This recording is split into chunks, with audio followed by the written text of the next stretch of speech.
Bem-vindos a mais um vídeo sobre as referências literárias da Taylor Swift. Hoje eu vou falar sobre um grande sucesso dela, vou voltar um pouquinho no tempo. Não foi o primeiro sucesso foi Tim McGraw, mas a primeira música que talvez tenha estourado a bolha da Taylor Swift e feito ela ficar mais conhecida. Eu mesma conheci a Taylor Swift por essa música que é Love Story, que fala nada mais nada menos que de Romeu e Julieta, um grande clássico do teatro e de Shakespeare. E eu confesso que pra mim era um pouco óbvio a história de Romeu e Julieta, mas perguntando para as pessoas sobre quais músicas eu deveria fazer esse vídeo, as pessoas me falaram pra fazer esse porque nem todo mundo conhece a história. Então eu vim aqui pra contar essa história pra vocês, trazer um pouquinho de curiosidades também. Romeu e Julieta conta a história das famílias Montecchio e Capuleto. A história começa quando o pai da Julieta promete a sua mão para o Conde Paris e resolve dar um baile de máscaras para que ela possa conhecer o Paris e ver se ela acha que pode ser feliz com ele. O Romeu ouve falar desse baile e o Romeu tem um trelelê com a Rosalina, que é uma prima da Julieta.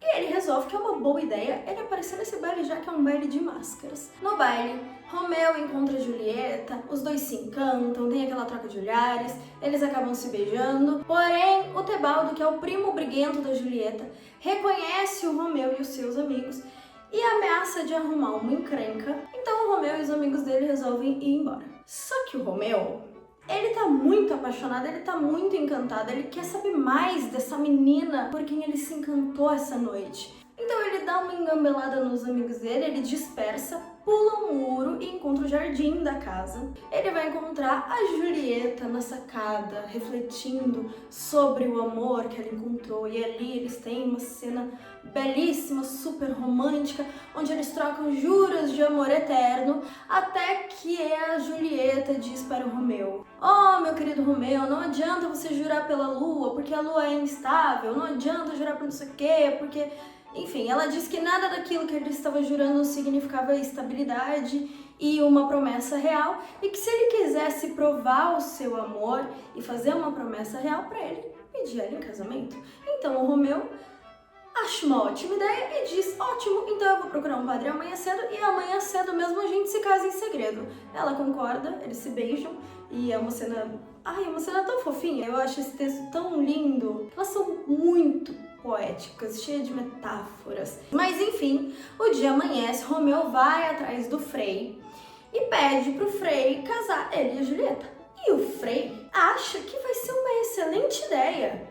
Dois jovens que acabaram de se conhecer, que as famílias se odeiam, se casarem, por que não? Talvez isso venha para selar a paz entre as famílias. Então o Frei concorda e faz o casamento dos dois. Assim que Romeu sai do casamento, ele cruza com quem? Com o Tebaldo, aquele primo encrenqueiro da Julieta que viu o Romeu no baile. Então agora ele volta para arrumar confusão, porque ele vem tirar satisfação com o Romeu. Como ele se atreve aí na casa da família dele? O Romeu tenta evitar essa briga de todo jeito, ele tenta de tudo. Aí começa uma luta de espada entre os amigos do Tebaldo e os amigos do Romeu, entre eles o Mercúcio, que é o grande parceiro do Romeu. E aí Tebaldo mata o Mercúcio. Aí aqui a gente vai ter uma grande reviravolta na história, porque aí o Romeu, que tava lá sem pegar na espada, tentando apaziguar, tentando acalmar as pessoas, fica puto da vida e resolve ir atrás do Tebaldo. Conclusão, Romeu mata o Tebaldo. Aí as famílias vão atrás do príncipe, ambas as famílias querendo que alguém seja culpado pelo que aconteceu. Aí o príncipe, que já tá puto com essa treta dessas famílias, vira e fala: "Gente, mas morreu um de cada um, vocês juram que vocês ainda estão querendo brigar mais?" E pra chegar numa conclusão mais ou menos ali, pra entrar num acordo, acabar com a briga, o príncipe bane o Romeu de Verona. Eis que Julieta tá lá inconsolável: "Oh meu Deus, Romeu matou meu primo e agora ele vai ser banido da cidade, o que vai ser de mim? O meu pai quer que eu case com o Paris." E aí a ama da Julieta vai atrás do Romeu, traz o Romeu. Julieta e Romeu passam uma noite de amor lindíssima juntos, eles se amam. Quando amanhece o dia, Romeu vai embora pro caminho dele e a Julieta recebe a seguinte notícia: que o seu querido pai marcou o seu casamento para a próxima quinta-feira, que seria ainda esta semana. Julieta fica puta, chateadíssima, não quer casar, vai atrás do Frei pra pedir ajuda. Fala, Frei, como que eu vou fazer isso? Até porque eu já casei. Como que eu posso casar de novo? E aí que se faz a tragédia. Porque aí o Frei tem a brilhante ideia de que a Julieta tome um antídoto lá que ele faz com uma planta. Que quando ela tomar, os sinais vitais dela vão ficar imperceptíveis e todo mundo vai achar que a Julieta tá morta. Então ele vai mandar uma carta explicando pro Romeu o que aconteceu, para que o Romeu venha ao encontro dela, busque ela para eles poderem fugir juntos. Só que dá tudo errado. A Julieta toma todo o frasquinho que o Frei deu para ela. A Ama encontra a Julieta desacordada e, enfim, dão a Julieta por morta, fazem o sepultamento da Julieta e o Benvolio vê esse sepultamento, cata o cavalo e vai correndo atrás do Romeu. Nisso, o Frei mandou uma carta pro Romeu. Só que o carteiro foi parado no meio do caminho por uma família que estava precisando de ajuda. Então o Benvolio chega antes do carteiro. E aí que acontece toda a tragédia. Porque quando o Benvolio traz a notícia, o Romeu vai até um boticário, compra o veneno mais forte do boticário, vai encontrar a Julieta e quando ele vê a sua Julieta desacordada, ele toma todo o veneno. E nisso, a Julieta acorda. Na peça original, eles não se encontram nesse meio tempo entre ele tomar o veneno e a Julieta acordar. Mas nas adaptações de filme, no último de 2014 e no que tem o Leonardo DiCaprio, quando o Romeu toma o veneno, a Julieta acorda e eles se encontram acordados e eles meio que se despedem ali. Mas aí o Romeu morre, porque ele tomou o veneno, e a Julieta pega o punhal do Romeu e se mata. E aí temos aquela cena lindíssima da Julieta com o punhal, com o Romeu nos braços. E assim, selamos a paz entre as famílias. Precisaram de uma grande tragédia para selar a paz entre as famílias. E o que a Taylor fez com essa história? Segundo a mãe da Taylor, essa música surgiu de um dia que a Taylor chegou falando de um rapaz que ela gostava. E os pais falaram, minha querida, não vai rolar. Acho que ele era muito mais velho pra ela, alguma coisa assim. Sei que os pais dela não queriam, eles não gostavam desse rapaz, não achavam ele bom pra ela. Taylor saiu batendo pé. Quando ela voltou, tínhamos Love Story, pelo ponto de vista de uma menina apaixonada, que é apaixonada por Shakespeare, mas que queria que essa história tivesse um final diferente. Então nós temos toda uma releitura de Romeu e Julieta, porém com um final feliz.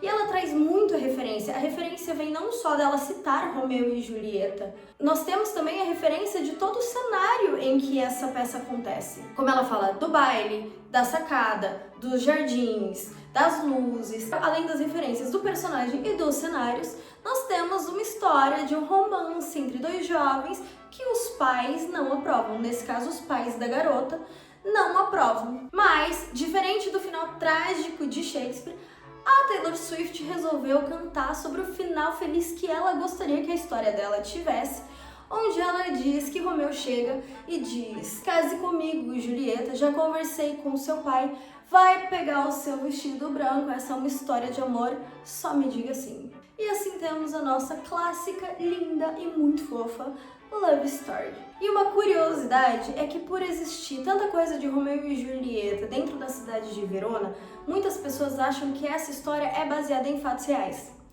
Porém, Shakespeare nunca esteve em Verona e Romeu e Julieta nunca existiram. O Shakespeare se baseou em histórias que ele lia sobre Verona e a descrição que ele lia e tudo mais para criar o cenário dele e os personagens. E existiam famílias com sobrenomes parecidos e existia uma briga entre famílias lá que tinham sobrenomes parecidos. Mas o casal Romeu e Julieta nunca existiu. Aí você me pergunta, tá, mas e a casa da Julieta? E a casa do Romeu? Essas casas eram dessas famílias com nomes parecidos. Por exemplo, a casa da Julieta era da família Capello. E aí, ao longo dos anos, os turistas foram associando o Capello aos Capeletto e foram transformando num ponto cultural da casa da Julieta. Inclusive, a sacada da Julieta, que a gente vai lá visitar, não existia. Eles adicionaram justamente quando o lugar virou um ponto turístico. Também existe a casa do Romeu, que foi a mesma coisa, ela é menos visitada, mas é a mesma coisa. E assim se tornou a Cidade do Amor, por uma história totalmente fictícia. Mas assim, Verona é realmente uma cidade muito, muito linda, é muito fofinha, ela é muito apaixonante. E eu espero que você tenha gostado desse vídeo. Deixa aqui nos comentários a próxima música que você quer que eu explique aqui, a referência literária. Pode ser da Taylor Swift ou não. curte, comenta, compartilha e beijo, até o próximo vídeo.